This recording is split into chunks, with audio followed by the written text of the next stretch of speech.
सूर्यगढ़ राज्य में एक राजा राज करता था। उसकी एक बेटी थी, राजकुमारी अदिति। लेकिन सूर्यगढ़ के पास एक रहस्यमयी जंगल था, कालवन।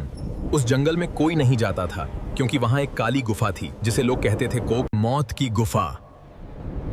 कहा जाता था कि वहां एक शक्तिशाली जादूगर रहता है। घने जंगल के बीच एक ऐसी गुफा थी जहां जाने वाला कभी वापस नहीं लौटता था। लोग कहते थे उस गुफा में सदियों से एक राजकुमारी कैद है। बहुत समय पहले सूर्यगढ़ नाम का एक राज्य था। वहां की राजकुमारी अदिति बहुत दयालु और बहादुर थी। पूरा राज्य उससे प्यार करता था। एक रात भयंकर तूफान आया, आसमान लाल हो गया और अचानक राजकुमारी अपने कमरे से गायब हो गई। महल में हाहाकार मच गया। राजा ने सैनिक भेजे। सैनिकों को जंगल में सिर्फ एक काला चमकता पत्थर मिला जिस पर लिखा था, जिसे तुम ढूंढ रहे हो वो अब गुफा में है। सालों बाद एक छोटे से गांव में आरव नाम का लड़का रहता था। एक बार की बात है,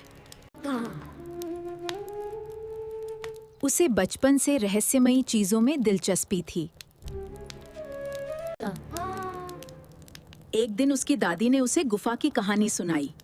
दादी बोली, उस सिर्फ अंधेरा नहीं है बेटा, उस गुफा में सिर्फ अंधेरा नहीं है, वहां एक ऐसा रहस्य छिपा है जो पूरी दुनिया बदल सकता है।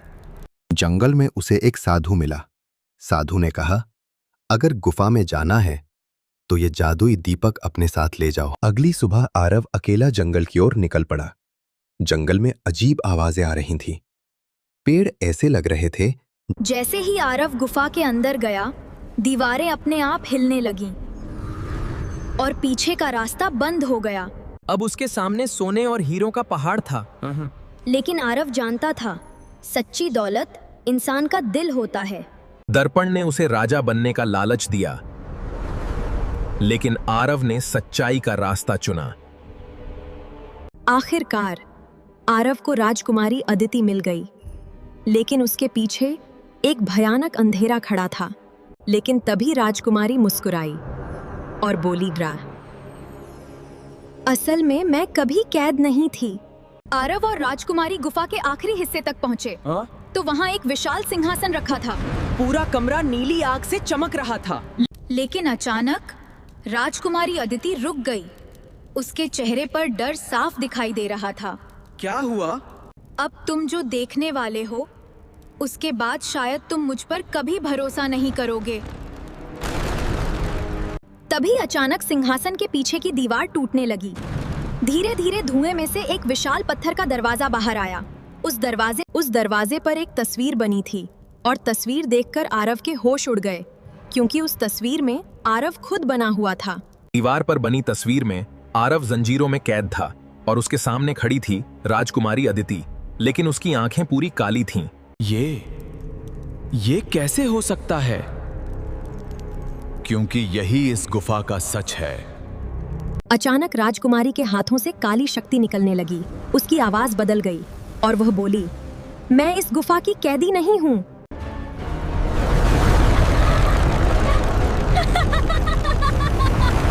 मैं ही इस गुफा की रानी हूँ। राजकुमारी बोली, हर 100 साल में मैं किसी बहादुर इंसान को यहाँ बुलाती हूँ ताकि उसकी आत्मा से अपनी शक्तियां बढ़ा सकूं। आरव को समझ आ गया, शुरू से ही यह एक जाल था। साधु, जादुई दीपक, गुफा का रास्ता, सब पहले से तय था। तभी अचानक तेज सफेद रोशनी गुफा में फैल गई और वही बूढ़ा साधु प्रकट हुआ। चमकती हुई हाथ में तलवार थी। आरव, अब सच जानने का समय आ गया है। आप कौन हैं? मैं तुम्हारा पिता हूँ। आरव की आंखों में आंसू आ गए।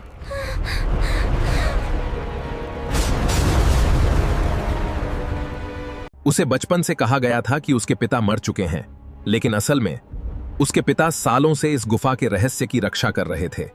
राजकुमारी को हराना आसान नहीं, क्योंकि उसकी शक्ति डर से बढ़ती है। आरव ने डरना छोड़ दिया। उसके शरीर से सुनहरी रोशनी निकलने लगी। पूरा गुफा चमक उठा। राजकुमारी चीखने लगी और अचानक अंधेरे में गायब हो गई। गुफा टूट रही है पिताश्री। जल्दी भागो आरव। राजकुमारी को बचाना होगा। नहीं, बहुत देर हो गई। नहीं, हमें भागना होगा। लेकिन बाहर निकलते समय आरव ने आखिरी बार पीछे देखा और उसे गुफा के अंदर राजकुमारी की चमकती आंखें दिखाई दीं, जैसे वो अभी भी जिंदा हो। अरे ये क्या हुआ? कुछ तो बहुत बुरा हुआ है आरव। जो गुफा टूट चुकी थी वो फिर से बन रही थी। पत्थर अपने आप जुड़ने लगे। लाल रोशनी पूरे जंगल में फैल गई। उसी रात हाय। जब आरव और उसके पिता गांव लौट रहे थे, उन्हें रास्ते में एक छोटी बच्ची दिखाई दी। वो अकेली जंगल में खड़ी थी। पिताजी। वो अकेली जंगल में खड़ी थी। उसकी आंखें नीली चमक रही थीं। तुम कौन हो? क्या तुम मुझे पहचान नहीं पाए? राजकुमारी बोली, तुमने मुझे हराया नहीं आरव, तुमने सिर्फ मेरा पुराना शरीर खत्म किया है। आरव घबरा गया। अब मैं पहले से ज्यादा शक्तिशाली हूँ। तभी जंगल के सारे पेड़ काले होने लगे। आसमान में काले पक्षी उड़ने लगे। पूरा जंगल अंधेरे में बदल गया। राजकुमारी ने अचानक काली शक्ति से हमला कर दिया। आरव कुछ समझ पाता उससे पहले उसके पिता उसके सामने आ गए। जादुई तलवार चमक उठी, लेकिन काली शक्ति बहुत ताकतवर थी। आरव के पिता घायल होकर जमीन पर गिर पड़े। पिताश्री, जादुई तलवार चमक उठी। मैं तुम्हें बचाऊंगा, मेरे बेटे। आरव,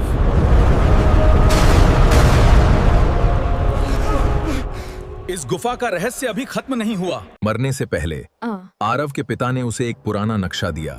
उस नक्शे पर एक जगह चमक रही थी, द अंधकार मंदिर। राजकुमारी की असली शक्ति उस मंदिर में छिपी है। अगर उसे रोकना है तो तुम्हें वहां जाना होगा। इतना कहकर उनकी आंखें हमेशा के लिए बंद हो गईं। आरव की आंखों में आंसू थे, लेकिन अब डर की जगह गुस्सा था। उसने आसमान की तरफ देखा और बोला, मैं इस अंधेरे को खत्म करके रहूंगा। तभी नक्शा चमकने लगा और दूर पहाड़ों के बीच एक रहस्यमयी मंदिर दिखाई दिया। आगे क्या हुआ होगा, पार्ट 2 देखने के लिए देखते रहें हमारा channel Panchu at Toons. Thank for watching.